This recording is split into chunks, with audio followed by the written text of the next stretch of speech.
હવે દાન શેનું માગે છે? ગોરસનું. જો 3 જાતના દાન: અભયપદ દાન, રસદાન અને રાસદાન. હવે આનું વિશિષ્ટ રીતે વિશ્લેષણ કરીએ ને તો ઓછામાં ઓછી 4-5 કલાક હોય તો મજા આવે. હું ખાલી તમને થોડુંક 2 જ મિનિટમાં અનુસંધાન કરું, કારણ કે જો દાન એકાદશીનું કેવું હોય તો આનું અનુસંધાન ન હોય તો દાનનો અર્થ નહીં સમજાય, અને અર્થ ન સમજાય તો કીર્તન ગમે. કુંભનદાસને સૌથી પહેલાં દર્શન થયા હતા દાનની. એમણે ગયું હતું દાનનું કીર્તન, અમારો દાન દેહો ગુજરેટી. તમે છે ને દાનના કીર્તન બધા 1 કે 2 જ ગાજો, ભલે રાગ ન આવડતો હોય, પણ અંદર જે ભરપૂર ભાવ ભર્યો છે ને. આજે હું ગાતી હતી એટલે તૃપ્તિ કે મમ્મી એકાદ દાણા તો ભાવ કયો. કાપર ડોટા નૈન ચાવત હે કોતિહારે બાબા કી ચેરી. કાપર ડોટા નૈન ચાવત હે કોતિહારે બાબા કી. આખું કીર્તનનો ભાવ સમજવો હોય ને 2-2.5 કલાક શાંતિથી બેઠા રહ્યો ને, તમને સાંકળી ખોરે દેખાય, રાધાજી દેખાય, ચંદ્રાવલીજીના દર્શન થાય, ઠાકોરજી લકુટી લઈને ખડા હોય, સખાઓ ત્યાં હોય, લાલ પેલું વસ્ત્ર બાંધ્યું હોય, ગોપીઓ ગોરસ લઈને જાતી હોય, માખડાઓ આવતા હોય, સખાઓ આવતા હોય, ઠાકોરજી મટકી ફોડતા, અને જે આનંદ આવે. તમને સાંભળવાનો આનંદ આવે છે? સાંકળી ખોર પહોંચી જાઓ છો કે અહીંયા છો? કેટલા પહોંચી જાઓ છો? ઠીક, હાલો 25 જણા પહોંચી જાય, બાકી બધા ભલા એરિયા. તો દાન એકાદશી.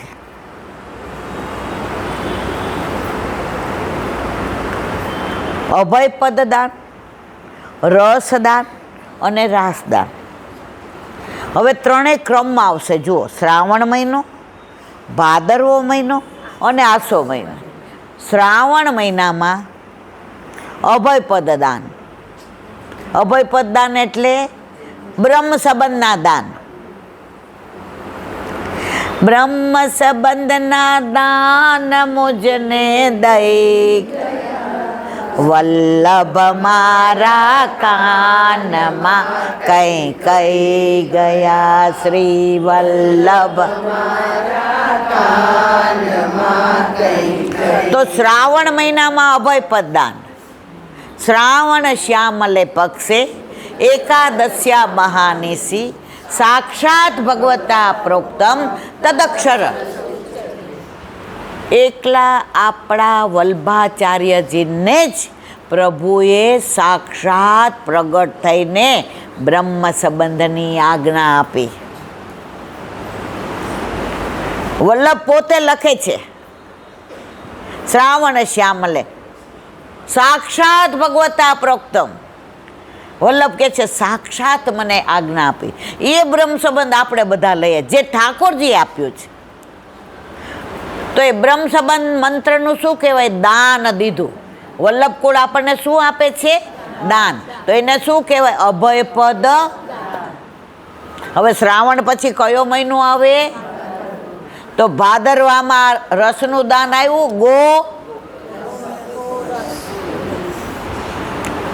ગો એટલે ઇન્દ્રિયો, ગો એટલે ગાય, ગો એટલે ગોપી, ગો એટલે પૃથ્વી, ગો એટલે ગોપ્ય. હવાર સુધી હાલે. એક એકનો ભાવ છે મારા વાલા. એ રસની અંદર એકવાર પડી જાઓ ને પછી આ બધા રસ તમને ન ભાવે. પણ તમે આ બધાય રસ હજી ચાખ્યો નથી ને, એટલે આ બીજા બધાય રસ ભાવે છે. તો ભાદરવા મહિનામાં આજે કયું દાન? ગોરસનું. તો રસદાન થયું. હવે એનું વિશ્લેષણ નથી કરતી, કારણ કે 5:15 થઈ ગયા છે. તો જો શ્રાવણ મહિનામાં બીજ રોપ્યું, બ્રહ્મ સંબંધ આપ્યું, જેને બ્રહ્મ સંબંધ આપ્યું હોય ને એને દાનની ખબર પડે અને એનું દાન જ લે ઠાકોરજી. ગમે એ જાતા ન બોલાવે. તો બીજ રોપ્યું છે નું અભયપદ દાનનું. ક્યારે? શ્રાવણ મહિનામાં ગોવિંદ ઘાટ ઉપર. ભાદર મહિનામાં રસનું દાન, આ ગોરસ આવ્યું. અને આસો મહિનામાં રાસનું દાન. શરદ પૂનમે શું હોય? ફળ મળી ગયું, બ્રહ્મ સંબંધ લીધું, રસનું દાન કર્યું અને ફળ રાસનું. એનું પ્રમાણ ક્યાંય પૂછ મારા વાલા? સર્વોત્તમ સ્તોત્રમાં ગુસાઈજીએ રાસ લીલય આવ્યું કે નહીં? આનું ઘણું બધું વિશ્લેષણ છે. મને એમ થાય ના કહી જ દઉં, પણ આપણી પાસે ટાઈમ નથી. તો કહો, સવાર સુધી બેસવું હોય તો કહો, નહીતર નહીં. હું તો વલ્લભને વિનંતી કરું છું કે કોક વાર આપણને બધાને છે ને 3-4 કલાકનો ટાઈમ આપે. તો શું છે, લિંકમાં એકવાર ડૂબી જશો ને, જો છબછબિયા તો તમને મને બહુ ગમે. નદીએ બેઠા હોય ને, ગમે ને. બીક લાગે ક્યાંક તરવા પડીએ ને ડૂબી જઈએ તો, પણ કોક ધક્કો આપી દે ને પછી ડૂબીએ નહીં, તરી જ જાય, આવડી જાય. પણ હજી ધક્કો આપવા વાળા મને ને તમને કોઈ મળ્યું નથી. આ મળ્યો છે પણ એને છેતરીએ છીએ હજી. હવે જે વાત કરવી તે આ છે કે દાન પાછા 3 પ્રકારના: સાત્વિક, રાજસ અને તામસ. હવે હું આને સીધું સમજાવીશ તો નહીં સમજાય, કારણ કે હું ને તમે લૌકિક લોકો છીએ. એટલે લૌકિક દાખલા આપીને સમજાવીશ તો તમને ખ્યાલ આવશે. જો સાત્વિક દાન, રાજસ દાન અને તામસ દાન, 3 પ્રકારની ગોપી. દાનના દિવસોમાં આગલા દિવસે તામસ ગોપી દહીં મેળવતી હોય. આપણે બધા મેળવીએ ને, તમે મેળવો છો ને? ઠાકોરજીને ધરાવો જ ગોરસ મારા વાલા? આજ કેટલાય ધરાયું? વાહ ભાઈ વાહ, હું બહુ રાજી થઈ. તારું દીધેલું તુજને ધરાવું, હું છું ગરીબ. તો હવે સાંભળજો બરાબર. જે તામસ ગોપી છે એ દહીં મેળવે ને, આ કાંઈ મારે વેચવા જવાનું છે, રસ્તામાં આડો ઊભો રહે છે, આ એના બાપની ગલી છે, ક્યાંય ગોરસના દાન સાંભળ્યા? દેવાને જ નથી, જે થાય એ કરી લે. હું તો મથુરા વેચવા જઈશ જ. આ તામસ. હવે જોજો, બધું તમે બરાબર ધ્યાન રાખશો ને તો આનંદ આવશે. પહોંચી જાઓ સાંકડી ખોર. હવે ઠાકોરજી લકુટી લઈને સાંકડી ખોર ઊભા, આ બાજુ સખાવો, પાછળ માકડાઓ અને તામસ ગોપીઓ આવી. ઠાકોરજી કે અરે મનસુખા સુન, શ્રી દામા દેખત હે ક્યાં? એ કે બરાબર દેખાય, આવે છે મધમાતી. એ કે એને ગોરસ એને દાન દેવું નથી. ઠાકોરજી કે આપણે લેવું નથી. પણ એ એવું કહેતી હોય કે મારે દાન દેવું નથી, તો આપણે એને પહોંચી વળીએ એમ છીએ. ઠાકોરજીને કોઈ ચેલેન્જ આપે ને તો બહુ મજા આવે. હવે જેવી નજીક આવવા માંડી, લાલ ચણિયા ને ચોંદડી ને ચટકદાર ને એવા શ્રીંગાર ને એવા એડે વેડી નાખી હતી ને લટક મટકતી ચાલ ચાલતી એવી આવે મદમાતી. ઠાકોરજી કે મનસુખા દેખ્યો ક્યાં? એ કે તું કર જે કરવું હોય, અમને તો કાંઈ કહેતો જ નહીં. માલ તારે ખાવો ને માર અમારે ખાવો? એ કે શાંતિથી ઉભા રહ્યો. ઓલી આવી, માગે તોય દેવાની નથી. હું જોઉં છું કેમ લકુટીથી મારી મટકી ફોડે છે. નજીક આવી, પ્રભુ કે આને દાન દેવું નથી ને આપણે લેવું નથી. માકડાને ઈશારો કર્યો, એવા તૂટી પડ્યા, બધી મટકી ફોડી અને બધે ગોરસ ગોરસ ઓલા બધા માકડાઓ ચાટી ગયા.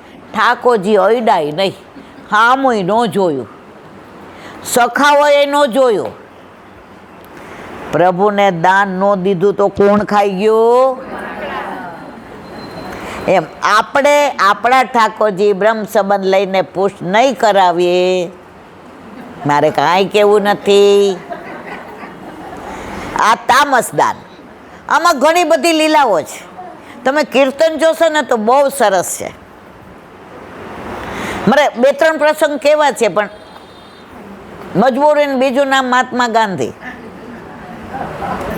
હવે આવ્યું રાજસ દાન. ઓલી રાજસ ગોપી આમ મેળવે ને દઈ, એ કે જો મારે વેચવા જાઉં છું, મને ખબર છે ઓલો ઊભો જ હશે ત્યાં. એ નટખટ નંદલાલને હું ઓળખું ને એવું કોઈ ન ઓળખે. યશોદાજીએ બહુ માથે ચડાવ્યો છે.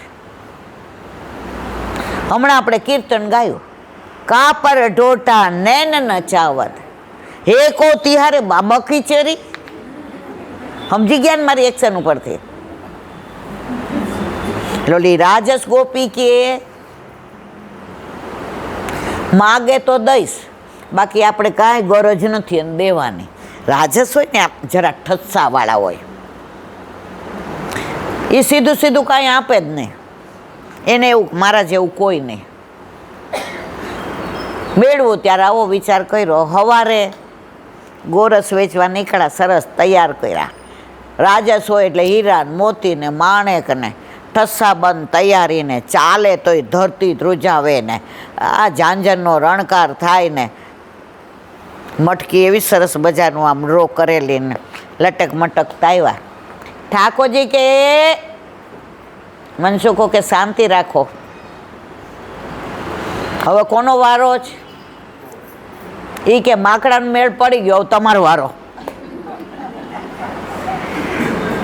હવે રાજસે શું કીધું? માગે તો દઈશ. ઠાકોરજી કે માગું નહીં, મને તો લૂંટતા જ આવડે. નંદ ઉત્સવમાં તમે જોજો, લૂંટાવાનું જ હોય. બાકી તમે ક્યાંય જાઓ ને, સત્સંગ પૂરો થાય ને તો વેચે. આમ પ્રસાદ જો અહીંથી બધાને આપશે તો જે દેતું હોય ને એના મનમાં હોય ને એટલો જ દે. બધાને થોડું થોડું દે, ને આપણા ઓળખાણવાળા આવે તો મોટું ભરીને દેજે. આ હસવાની વસ્તુ છે, આનંદની વસ્તુ છે. તો જે વેચે છે ને એ વેચનારના હાથમાં છે, પણ લૂંટાવામાં તો તમારી ત્રેવડ હોય ને એટલું લૂંટો. કારણ કે નંદ ઘેર આનંદ ભયો, આનંદ તમારાથી લૂંટાય એટલો આ જન્મમાં લૂંટી લ્યો. આજનો લાવો લીજીએ રે, કાલ કોણે દીઠી છે. કેવા બેઠા છીએ આનંદથી. હમણાં ઘરે જઈને સમાચાર આવે કે ગયા ઈલાબેન, આમાં બધાય બોલવા, એ હાય હાય હમણાં તો કેવું બોલતા હતા, હોયા ક્યાં આ ગયા. આપણા હાથમાં જ નથી, એક સેકન્ડનો ભરોસો નથી. અને છતાંય આપણે જીવીએ એવી રીતે કે અમરપટ્ટો લખાવીને આવ્યા છે, અમે તો જવાના જ નથી. તો રાજસ ગોપી આવી, સામુય ન જોવે ઠાકોરજીની. ઠાકોરજી કે મારે ક્યાં તારી સામું જોઉં છું. આમ લકોટી લઈને ઠસ્સાથી ઊભા હતા. ગોપીના મનમાં એમ થયું કે માગે તો દઉં. જોયું? ઠાકોરજી કે માગે બીજો. ત્યાં આવી એટલે મનસુખાને, મધુમંગલને, શ્રીદામાને ઈશારો કર્યો. માયરો પથરો, ફૂટી મટકી, ઢોળાયો, બધા સખાઓએ લઈને. ઠાકોરજી અયડા નહીં. જો તામસ હોય ન અયડા, કારણ કે અભિમાન કરતી હતી ને, શેની દઉં. ઠાકોરજી કે રખ તારી પાસે, ખવડાવ માકડાને. હવે અહીંયા સખાઓએ ખાધું. હવે આવી સાત્વિક ગોપી, એ રાતના દહીં જમાવે ત્યારે શું વિચાર કરે? સરસ દહીં મળે ગોરસ, મોળું, પ્રભુને લાયક, મધુરું, પવિત્ર, સુંદર, કોમળ, પ્રભુને હસ્તમાં લઈને મૂકવાનું મન થાય એવું, આવો પ્રભુને ભાવે એવો વિચાર કરતાં કરતાં એણે દહીં મેળવું. જો ઓલીએ ગુસ્સામાં મેળવું તો ખાટું હતું, એટલે ખાટું માકડા ખાઈ ગયા. ઓલી રાજસે માગે તો દઉં, એટલે છૂછાવાળું હતું. અને આણે મેળવું એટલું સુંદર ગોરસ કે પ્રભુએ દૂરથી જોયું કે આ આવી ગોરસની સુગંધ ક્યારે ગોપી નજીક આવે અને ક્યારે હું ગોરસ આરોગું. અને ગોપી પણ એવી દીનતાવાળી, માથે મટકી હતી. પ્રભુને જોયા તો મટકી માથેથી કમરમાં લઈ લીધી કે મારા પ્રભુ નાતા હું ઊંચી ઓલી મટકી ઉતારવા જાય ને મારા પ્રભુને શ્રમ પડે તો કેડમાં લઈ લઉં તો મારા પ્રભુને શ્રમ ઉતારવામાં પડે નહીં. એટલે મટકી લઈને આવ્યા. મટુકિયા આન ધરી કંચન મોલ દહી. આપણે ગમે એવા લોખંડના હોય ને, લોખંડના ઓલું પારસમણી અડે ને પછી લોખંડ રહીએ, તો પ્રભુરૂપી પારસમણી આપણા જેવાને અડી જાય. ક્યારે? ઘરમાં માથે આવે તો અડે ને. મંદિરના ઠાકોરજી તમે કરોડો રૂપિયા આપો, તમને ચરણ સ્પર્શ કરવા દે મારવાલા?